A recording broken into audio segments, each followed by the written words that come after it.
Okay, in episode 3, we're going to start looking at how to actually differentiate functions. Now, we're going to start off with polynomial differentiation.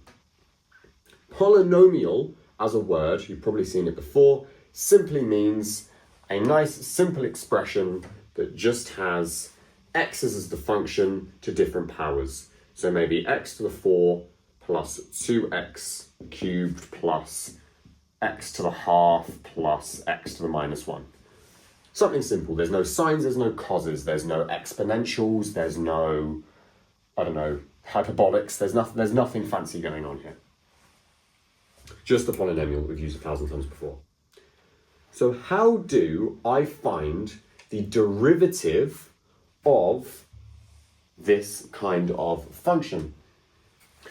Well, I'm going to start off with something a little bit easier, but by the end of this video, you'll be able to solve that one, no problem. And let's just start with x squared, a simple quadratic. How can we find the gradient for this function? Well, first of all, I want to go through some notation. So the way we write a gradient or a derivative or a differential is dy by dx. Okay? There's a couple of other ways to write it as well. This is the main one that you'll be using. The other one that we sometimes write is f prime of x. So if I had y equals x squared, then my gradient will be dy by dx. If I had f of x equals x squared, which we know are the same thing, then it would be written f prime of x is equal to. So just a bit of notation out of the way first. So, how do I go about, I'll put this in the middle, differentiating y equals x squared? Well, as I said, I'm going to start off always by just popping it into this formula. So, if my function y, which is equal to f of x, is equal to x squared, and in this formula, and it's very, very important in this formula, I always include this little limit thing. I can't ignore it when I'm working with this. I have f of x naught plus h. Well, if I have a look, here I've got f of x is x squared.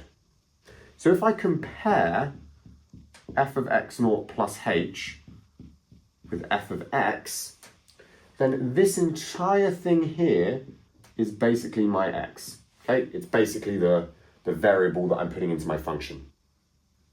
So I can replace this f of x with x naught plus h in the middle, and I end up with this entire thing squared.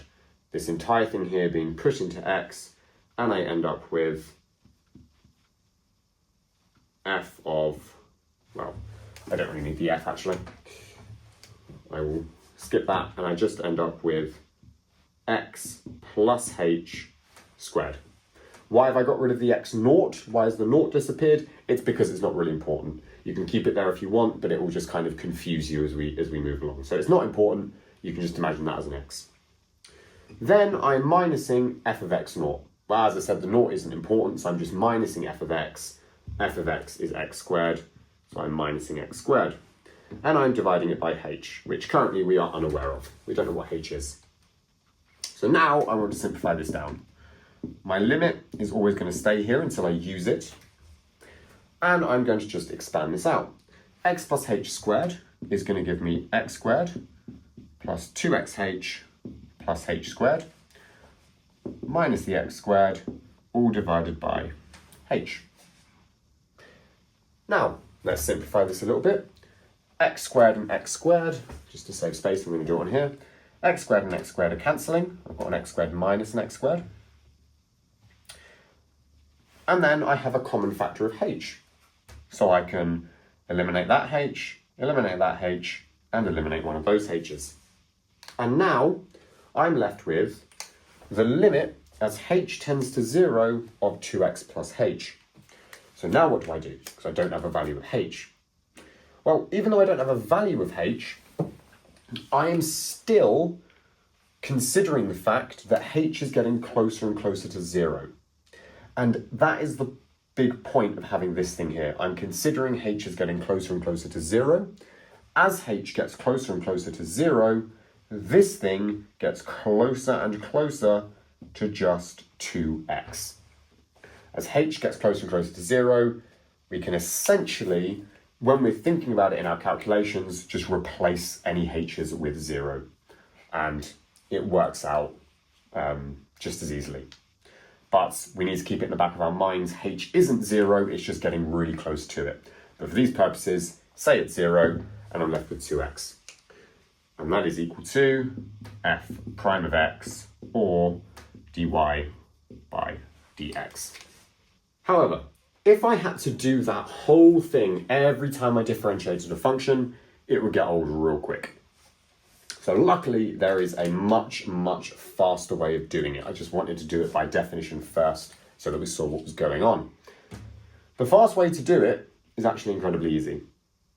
When I've just got a polynomial, so x to the power of something, I'm going to look at what that power is, I'm going to grab it, and I'm going to bring it down in front of my x. I'm going to multiply my x by that power. That becomes 2x. And then, once I've done that, I'm going to minus 1 from the power. Always minus 1. So 2 minus 1 is 1, and I'm left with 2x to the 1, which is just 2x. Which, we remember just now, was exactly what we got. So this method here works for any polynomial 100% of the time, and it makes things so much easier. If I had something outrageous like 3x to the 4 plus 7x squared plus 3x to the minus 1, then I can solve it much faster. I don't need to go through the whole first principles calculation. I can simply take my 4 here, bring it down, multiply it by everything here. So 3 times 4 becomes 12. X minus 1 from the 4 cubed. Plus, get the 2, bring it here, multiply it by that. 14x minus 1 from the 2 becomes 1. 14x to the 1. Here, minus 1 times it by 3. So I shouldn't have put a plus there. So that'll be minus 3. X minus 1 is minus 2. And I've differentiated this entire thing in about 20 seconds flat. Couple of things to note. First one is, if I add polynomials together, I don't have to do anything special. I can just find the derivative of each of these added together, and that is my answer. If it was multiplying together or dividing, I'd have a different problem, but that's several episodes away. But if I'm just adding or subtracting polynomials together, I can find the derivative of each one, and I can add all those together at the end, and this is my dy by dx.